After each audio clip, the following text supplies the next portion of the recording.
Chapter 14, 1 and 2, of the mortification of our natural inclination to liberty or independency by the virtue of obedience. 3 and 4, obedience likewise regards God either immediately or immediately, and that it is easier to obey God than man. 5 through 8, the obligation laid by our holy rule on subjects to discover their internal defects to superiors is now much out of use, and how this is come to pass. 9. Obedience earnestly pressed by Saint Benedict. 10. It ought to proceed from the soul. 11 and 12. Of the doctrine of casuists limiting or dispensing with regular obedience, and what use is to be made of it.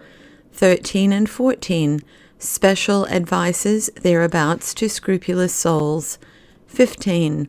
Truly perfect obedience has no limits. 16 through 18. Several defects in obedience. 19 through 23. How a soul is to behave herself in obediences, in things prejudicial, and in such as are pleasing to nature. 24. An example of perfect simplicity in obedience. 25. Of obedience to brethren required in our rule. 26. Prayer a necessary means to beget obedience. 1. The second deprivation of the will, which is to be mortified, is a natural love of liberty and independence, as also an ambition to dispose and rule others, and the proper virtue whereby this is mortified is religious obedience, which is a branch of humility, as the aforesaid deprivation is of pride. 2. Obedience, therefore, as well as humility, doth principally regard God, even when it is performed to man.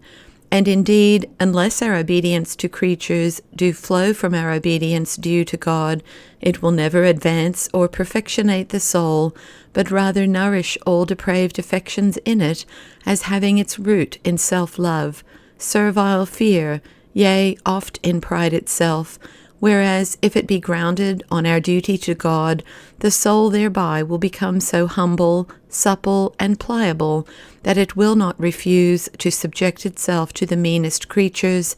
It will cheerfully suffer all crosses, contradictions, and pressures, both external and internal.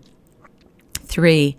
Obedience is performed either 1. Immediately to God alone, 2. Or immediately to man, but for God's sake. We will in this place only treat of this latter, for, as for the other, it comprehends all the duties of piety and devotion, whether external or internal, and therefore needs not be spoken of particularly. 4. To submit one's self to man for God's sake, or out of love to God, is much harder than to do it immediately to God, and consequently it is in that regard more meritorious, and will most efficaciously and speedily bring a soul to perfection. The reasons of the greater difficulty in our obedience to men are, 1.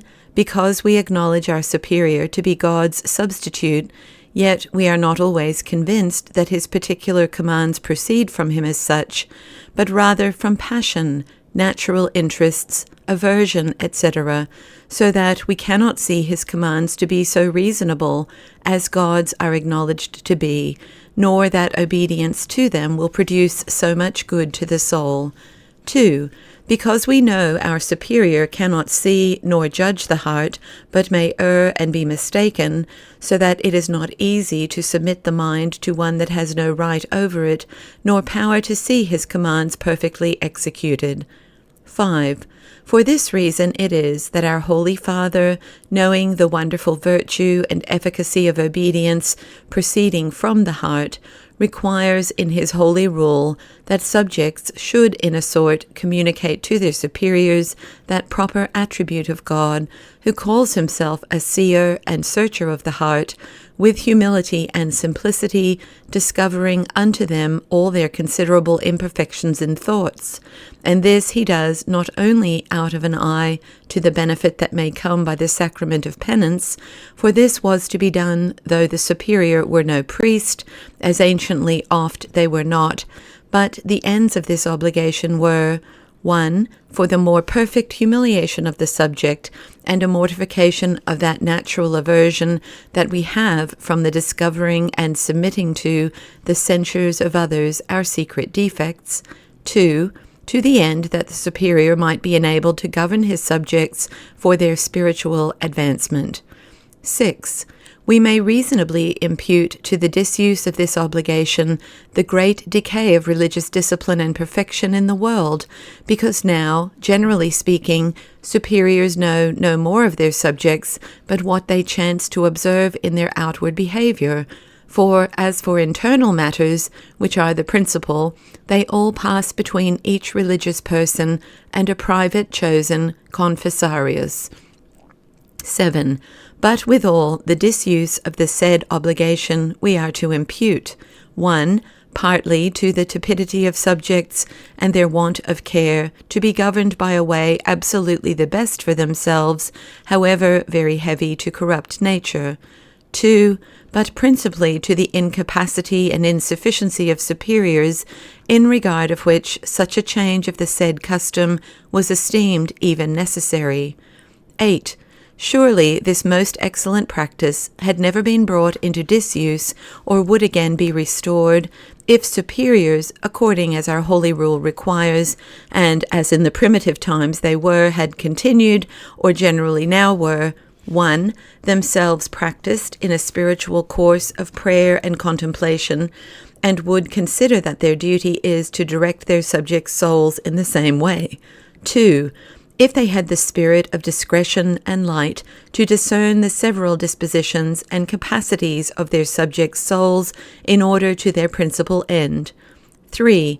If in whatsoever impositions they lay on them beyond the observances of the rule, they would regard whether thereby their subjects, considering their several tempers, are likely to be advanced or hindered in their spiritual course, and not esteem that it is a sufficient justification for them that the things in themselves are not ill, and their end therein is to mortify their subjects' wills and passions. For such mortifications there may be, as will endanger to extinguish the light that is in their subjects' souls, by drawing them to multiplicity, etc., so that no other impositions or mortifications are excusable, but such as right reason, enlightened by grace, would judge necessary, and such as God himself would ordain for them. 4. Especially if they would abstain from laying such encumbrances on their subjects as are lasting, and regard not only the exterior but interior also, distracting the memory, confounding the understanding, and breeding perplexity in their minds, or, in a word, that are prejudicial to internal prayer, for indeed impositions are to be accounted only so far to be encumbrances. 5. Lastly, if they did require obedience from their subjects, not to show their own authority, but only to benefit their subjects' souls thereby, without which intention their office becomes merely secular, etc., if, I say, superiors had remained thus qualified, there would never have been any sufficient occasion to dispense with such an order prescribed by our Holy Father, touching the subjects revealing to the superior their most secret imperfections, even in thoughts. 9. But, however, matters standing as they now do, and obedience being divided, as it were, between a regular and a spiritual director, the subject is to perform to each the obedience which is due, yet with this difference, that he is to consider that the obligation of obedience to a spiritual director, voluntarily chosen by the subject and changeable at pleasure, is far less strict than to a superior, who has God's authority communicated to him, confirmed by the Church, ratified by a solemn vow, by virtue of which we have given up our wills wholly to the wills of our superiors. insomuch as that our Holy Father, in the 5th chapter of the Rule, requires a performance of this duty on no meaner motives than the hope of heaven, the fear of hell, and, which is the most perfect of all other, the love of God. For, saith he, obedience without delay is proper to them who esteem nothing dearer to themselves than Christ. 10.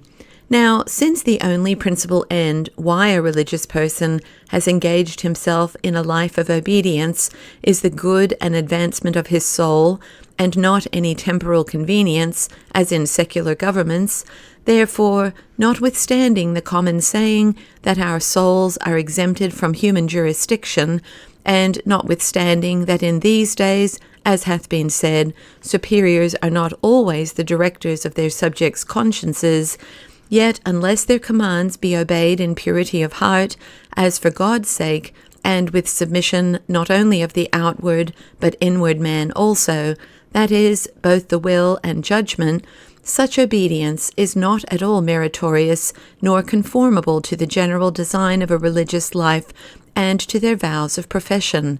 For if all Christians, as St. Paul teacheth, be obliged to obey secular superiors, and servants their masters, not for fear of wrath or punishment, but for conscience' sake, and in order to God, who hath invested them with authority, intending principally the good of their souls, in all manner of exterior obligations, surely this doth much more strictly hold in a religious obedience, which was ordained, and hath been undertaken only for the benefit of the soul. 11. Therefore, whereas later doctors and casuists have found out exemptions, in many cases abridging the authority of superiors and disobliging subjects from obedience, a religious subject that seriously aspires to perfection according to his profession will be very wary how he makes use of the advantages and dispensations afforded him, considering that, although by such disobedience he may perhaps escape the punishment of external laws, yet he will not esteem himself quit from his obligation to obey, unless the things unduly commanded be such as are inconsistent with his duty to God, and manifestly prejudicial to his soul. 12.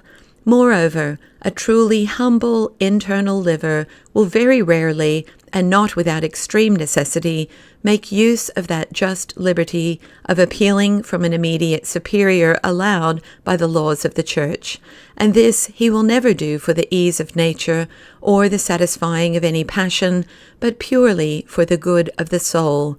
Indeed, I do scarce know any case in which an appeal may be fit to be used by such souls, except perhaps when they find that their immediate superior, either out of ignorance or a disaffection to spiritual prayer, shall abridge their subjects of time and means necessary for the exercise of it, either by overburdening them with distractive and solicitous employments, or, as it were, purposely, and this frequently and customarily imposing on them obediences at the times appointed and proper for prayer.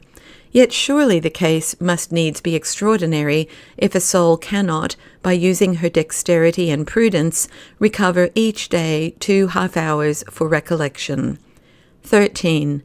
Notwithstanding, some good use may be made of the opinion of doctors touching the limits and bounds prescribed to the authority of superiors and the degrees of obligation to such authority for the necessary ease of devout, tender, and scrupulous souls, not that such are to be encouraged to dispense with themselves in the duties required thereby, but lest they, out of tenderness in suspecting oft a mortal sin to have been committed by disobedience, where perhaps there was scarce any fault at all, should be disquieted, perplexed, and hindered from reaping any benefit by prayer or any other duties.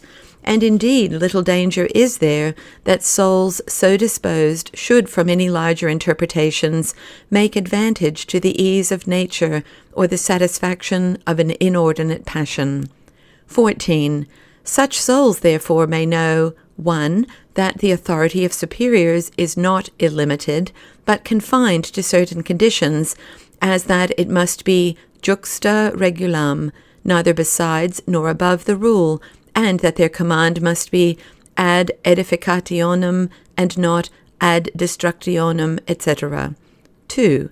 That disobedience to their commands which are according to the rule is not a mortal offence unless the matters commanded be in themselves of more than ordinary importance, and that a command be expressly given, and with signification that their intention is that it should so oblige, and that the subject has not ground to judge that, if the superior were present, he would not have urged such an obedience so strictly.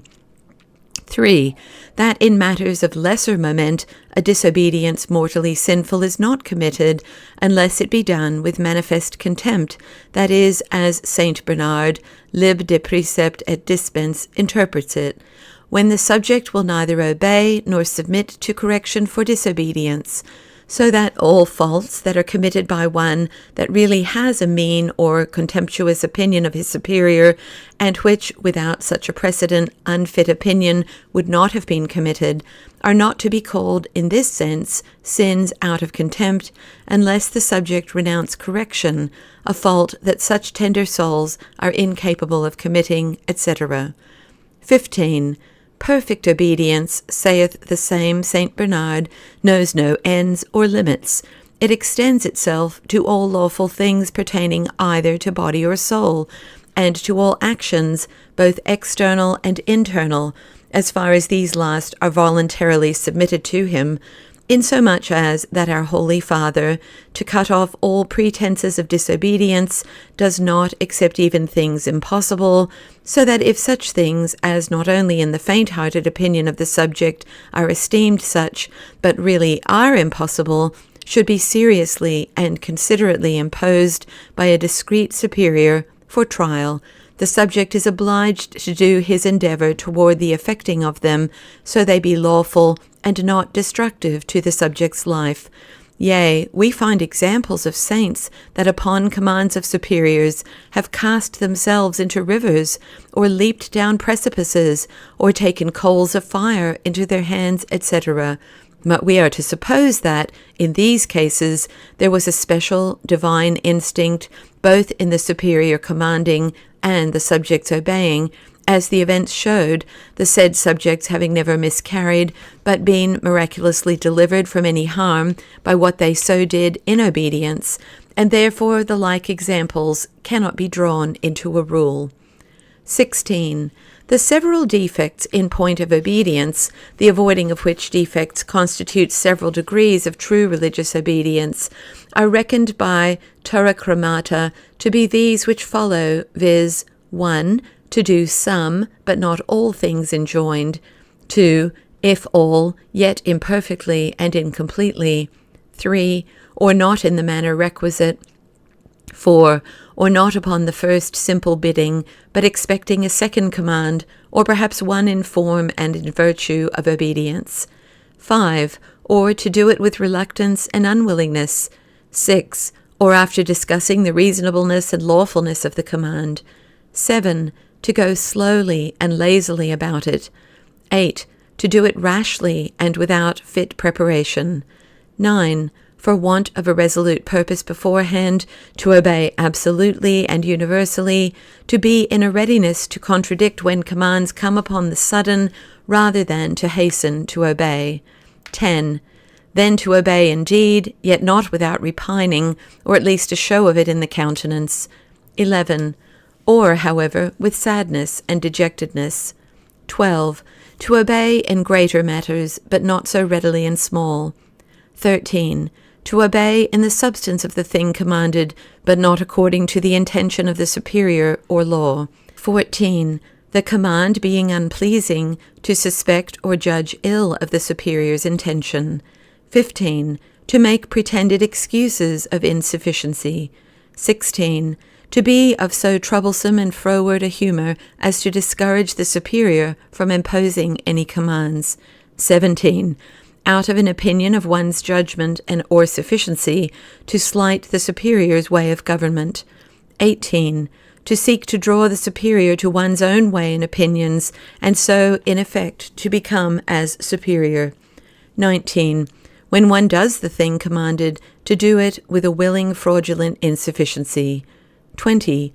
not to do it with all cheerfulness and readiness. 21. Lastly, not to obey with a perfect intention for God's glory and love. 17. Now, lest a beginner should be discouraged, seeing so many conditions requisite to perfect obedience, and so many defects to be avoided, he must consider that God does not expect at the first from him an obedience in all points perfect. It is well that he do the command without sin, that is, not making the principal motive to be outward sensual respects, and without behaving himself with a deliberate defectuousness, murmuring, etc. By practice, in obeying according to one's power, a soul will, by little and little, wear out the defects, as it is in the learning of any art or trade. And obedience, though imperfect, so it be not sinful, meriteth somewhat, and besides, it disposeth the person to amend it the next time, by taking notice of the defect, and being willing to be admonished. 18. It is no marvel, neither is it a fault, that the body being wearied and exhausted with many obediences, there should thereupon be found in inferior nature a reluctance. But the mind or will should never be weary or backward, but remain ever invincible, forcing inferior nature to comply to the utmost of her power, but yet according to discretion. 19.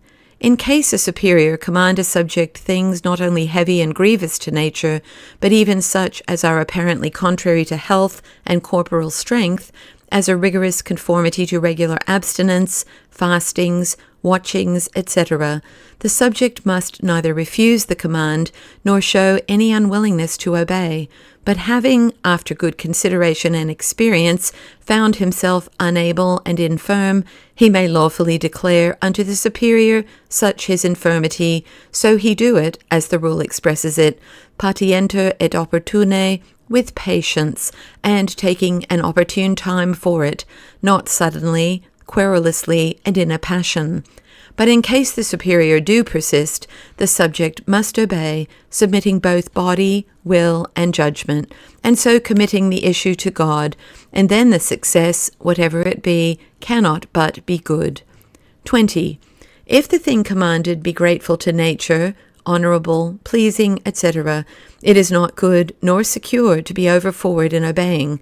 It were better, so it might be done without offence, to seek to avoid it, wishing that others might rather be employed, or, however, to undertake it as obedience only, and, as it were, against our wills.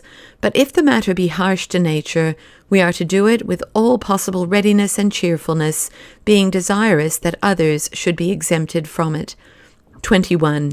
It is not very hard internally to resolve universally to forsake one's own will, submitting it to another, but really and actually to perform this at all times, whensoever obediences are imposed, and that frequently, and when the things are of difficulty and contradiction to nature, and, it may be, imposed by a superior, against whom the subject hath some disaffection in nature, or of whom he hath a mean opinion, and when the subject himself is in an ill humour of obeying, or when the obediences, though performed never so cheerfully and exactly, yet are usually ill accepted, censured, etc., this requires a great courage and perfect self-denial, and much more to persevere in such obedience to the end of one's life with meekness and patient subjection.